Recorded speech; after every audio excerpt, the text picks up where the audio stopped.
My name is Abigail Garcia.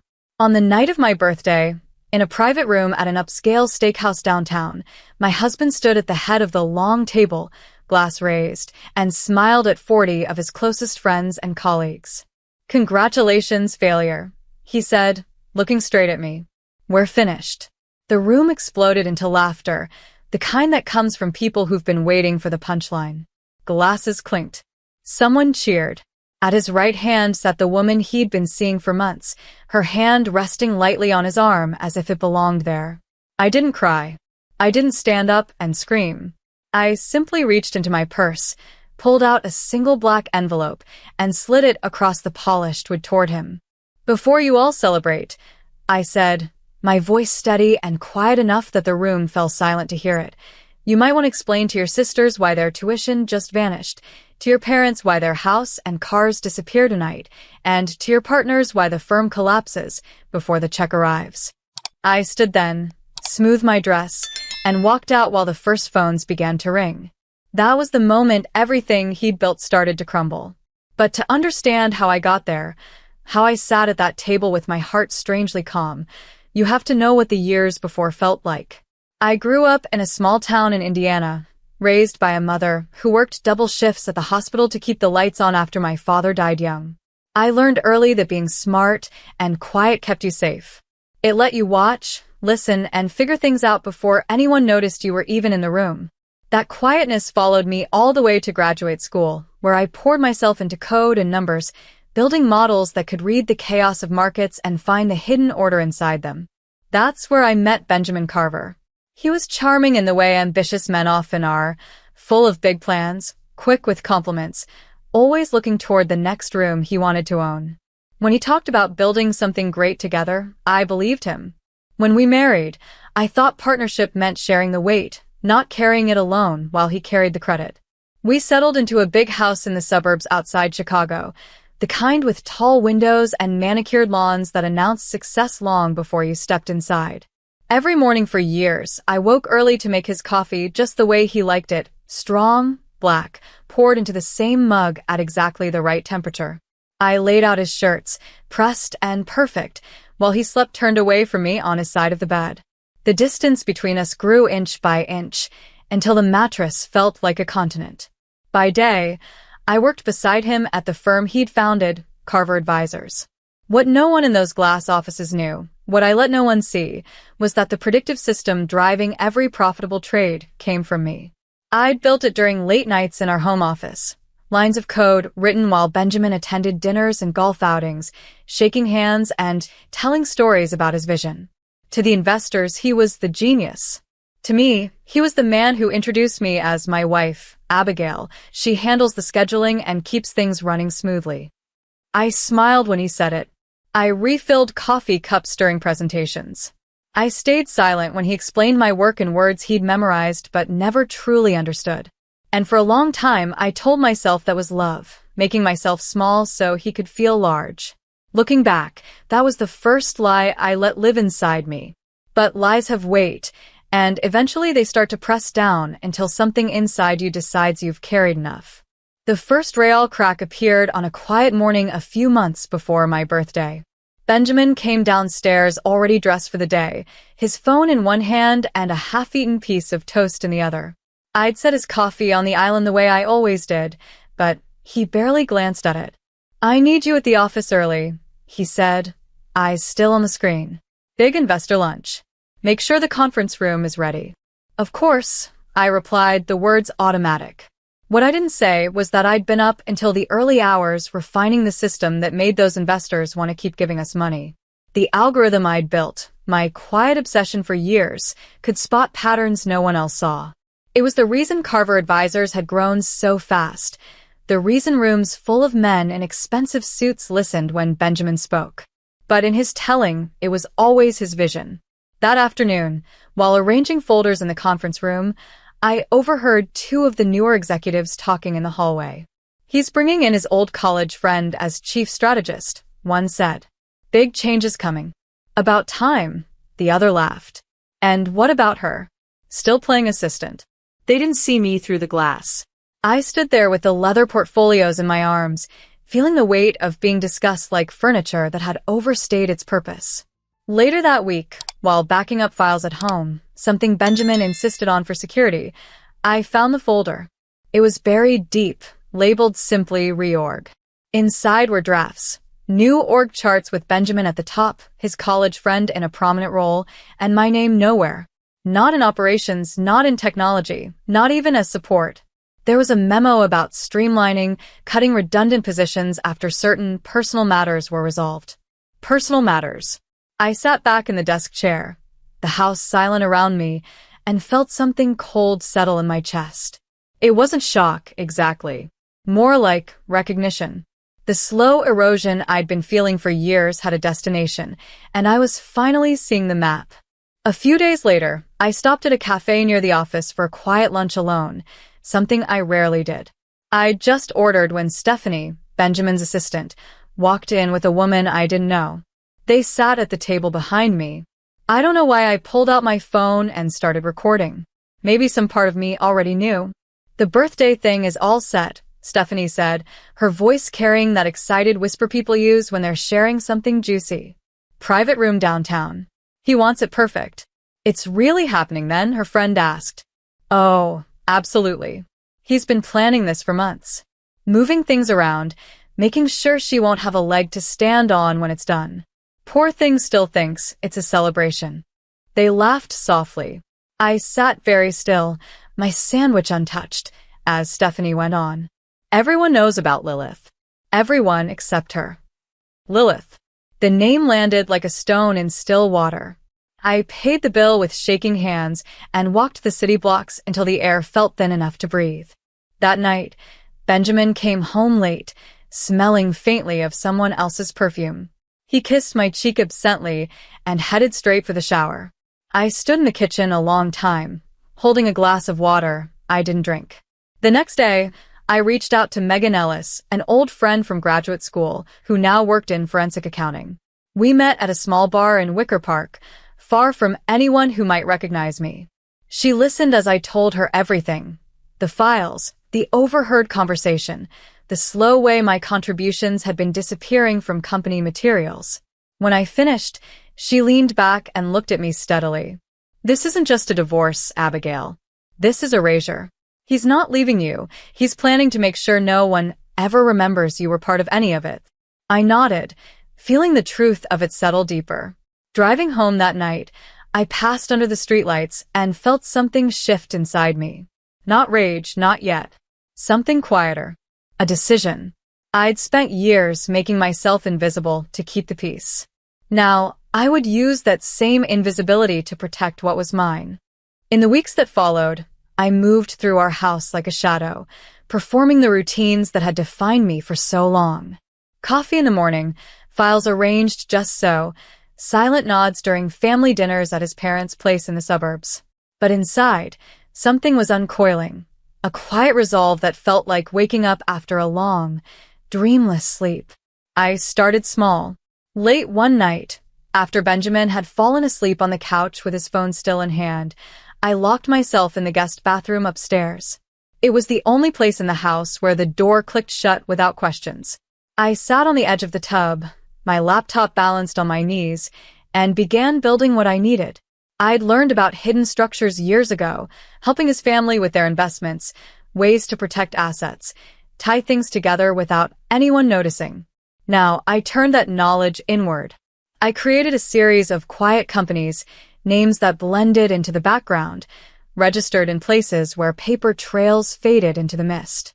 They weren't weapons yet, just safeguards, places to hold what was truly mine, the code, the ideas, the pieces of myself I'd given away.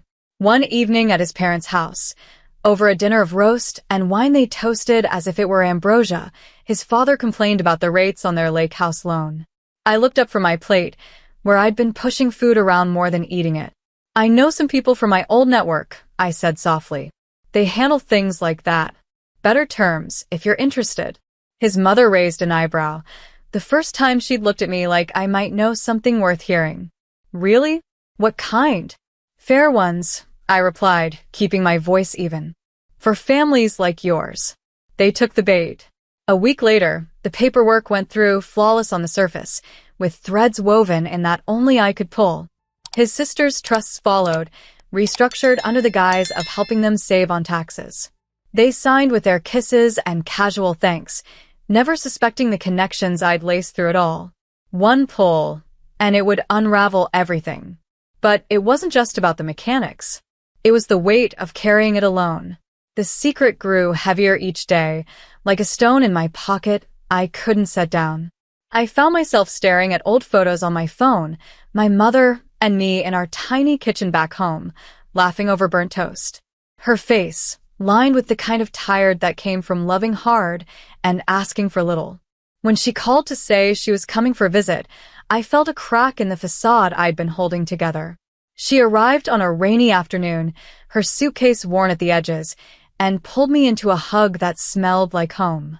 Benjamin was at the office, but when he came back early, I felt myself tense, smoothing my hair, checking the counters for any sign of disorder.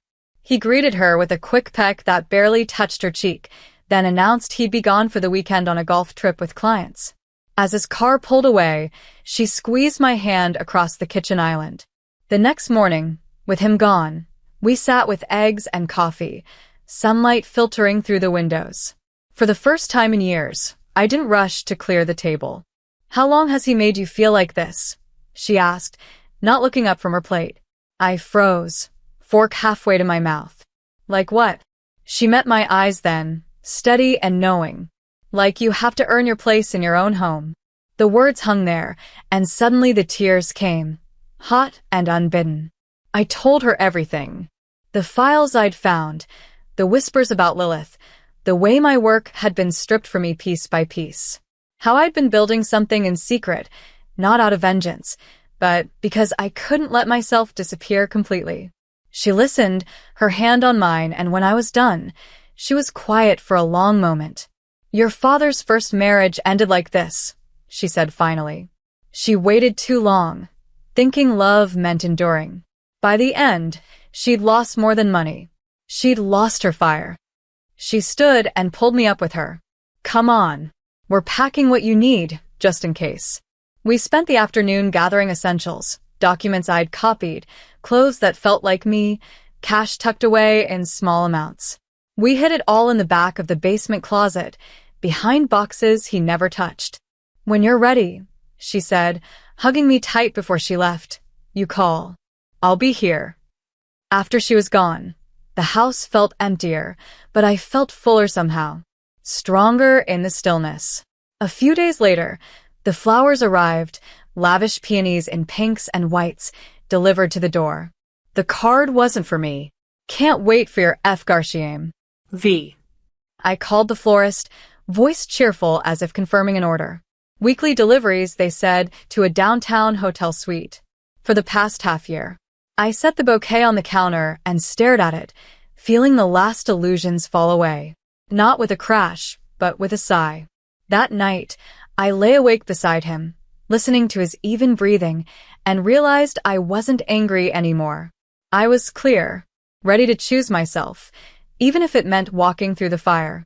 The night of my birthday arrived like any other evening, but with a quiet hum beneath it all, the knowledge that this was the end of pretending. Benjamin had picked out dresses for me, laying them on the bed like costumes for a play. "Wear something that fits the occasion," he said, not meeting my eyes. I chose the simple black one from the back of my closet, the one I'd bought years ago before him, when clothes were about how I felt, not how I looked beside him. We drove downtown in silence, his phone lighting up with messages he angled away from me. The steakhouse's private room was already alive with voices when we stepped off the elevator.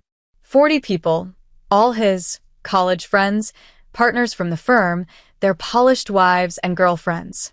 No one from my world. Not a single face that knew me beyond being Benjamin's quiet shadow. He guided me in with a hand on my back that felt more like steering than affection. At the head of the table, his place card gleamed. Mine was at the far end, tucked away. And next to him, Lilith Hale. She looked up as we entered, her smile brief and knowing, before turning back to the man beside her. Benjamin's college friend, the one poised to take my place at the firm. His mother air-kissed my cheek with that pitying look, like she already knew the script. I took my seat among the younger wives, their chatter about vacations and trainers washing over me like background noise. The meal dragged on, courses I barely tasted. Wine poured endlessly. Benjamin commanded the room from his end, stories flowing, laughter rising at his cues. Lilith touched his sleeve at just the right moments, her presence a silent announcement. By dessert, a rich chocolate thing with a lone candle. They were all watching, waiting. Benjamin stood, tapping his glass.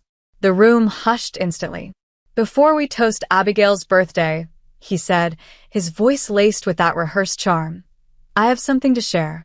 Eyes flicked between us.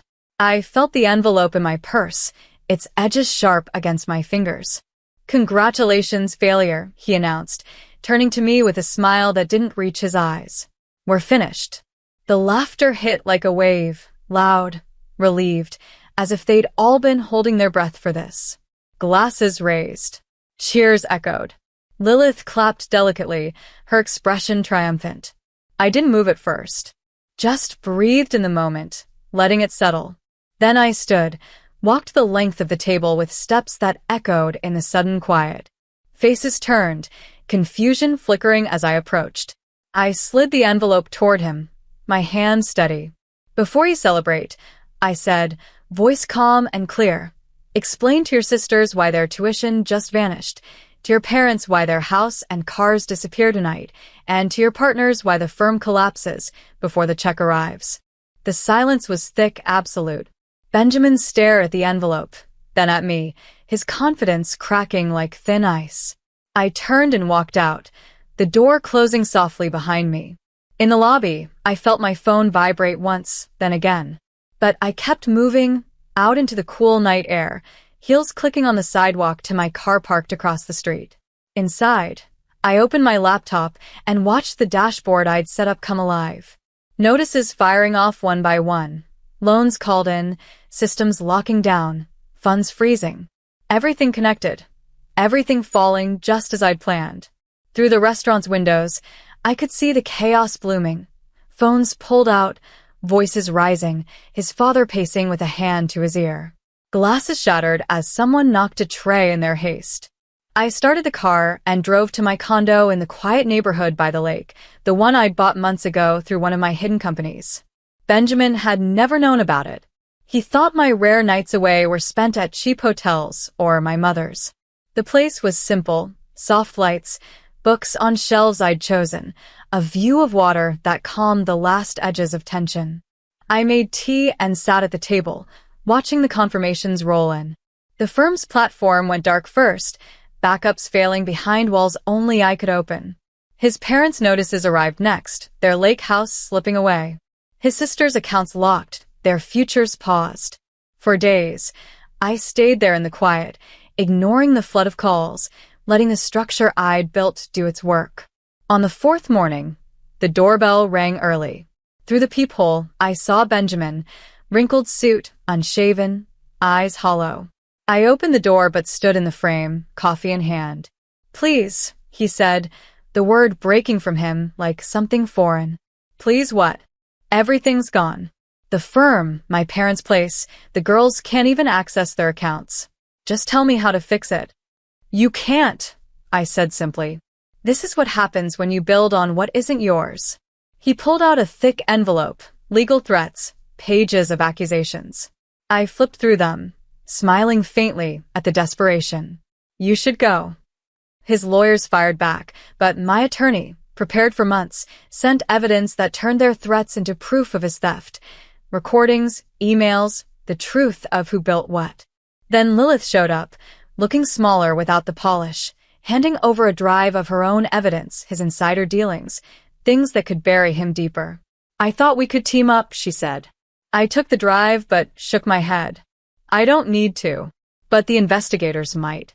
The board called an emergency meeting.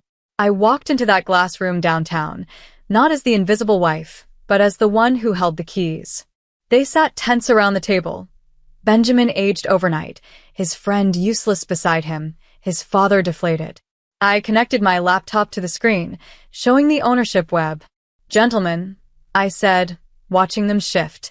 Every piece of the system you rely on is mine. Created before the firm, patented under my name. What do you want? One asked.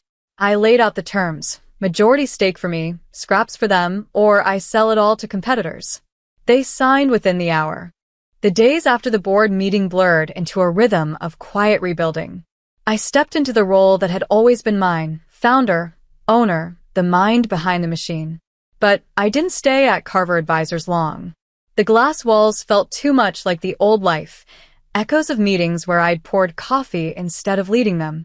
I sold the core system to a competitor for a sum that made headlines in the business pages. Not out of spite, but because it was time to start fresh. With the funds, I leased space downtown, overlooking the lake, and founded Garcia Insights. I built the team carefully. Women I'd connected with over the years, each one brilliant and overlooked in their own right. There was Elena, whose models had reshaped risk analysis at a big bank, only to see the credit go to her boss. Sophia, a coder who'd innovated trading speeds but stayed stuck in entry-level roles. We worked side by side, ideas flowing without egos, each contribution named and honored. Our first client signed on within weeks, drawn by the article that finally told the truth. How I'd created the system from nothing, how it had been claimed and then reclaimed. More followed, returns climbing higher than anything Benjamin had achieved. He faded from view after that. The investigations deepened, misrepresentations, insider moves exposed by the evidence Lilith shared. His firm dissolved into paperwork and lawsuits. His parents sold their lake house at a loss, moving to a smaller place with his aunt. His sisters switched schools, working part-time to cover what the trusts no longer could. I didn't watch it with satisfaction. It was just the settling of a balance, the natural end of a structure built on sand. My mother came to visit soon after. She stepped into the new office, her eyes widening at the hum of collaboration, the whiteboards filled with equations and plans. When she saw my name etched on the door, Abigail Garcia, CEO, she reached out and traced the letters, her hand steady but her breath catching. You didn't just get through it, she said softly. You made something beautiful from the pieces. We stood there a moment, tears mixing with quiet laughter. For the first time in years, pride felt like something I owned, not something I chased.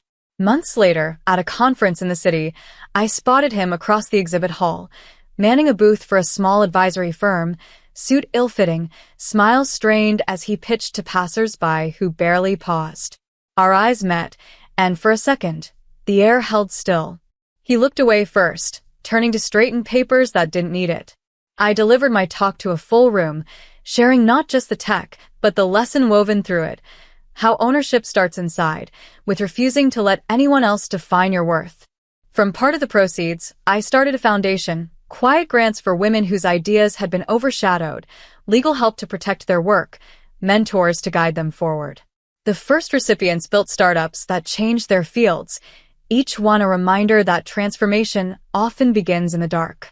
One evening, as I stood by my office window watching the lake turn silver under the fading light, my phone buzzed with a text from an unknown number. I knew. You took everything. I sent back a photo of our latest feature in a trade magazine, Garcia Insights leading the pack, and blocked the line. He was half right. I dismantled what was false. But in its place, I'd grown something real. I called my mother that night.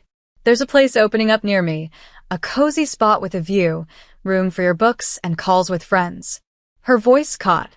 Abby, I couldn't. I said. Let me bring you closer. As we talked, I looked at my reflection in the glass, not the woman who'd hidden her light, but one who'd learned to let it shine on her own terms. Sometimes, the deepest betrayals carve the space for your truest self. And in that space, you find not just survival, but a life that feels like yours. Thank you for walking this path with me. Every story reminds us that strength often hides behind heartbreak. If this one touched you, stay with us, where every story reveals another truth of the human heart. Don't forget to like, subscribe, and share, so more stories like this can find the people who need them most.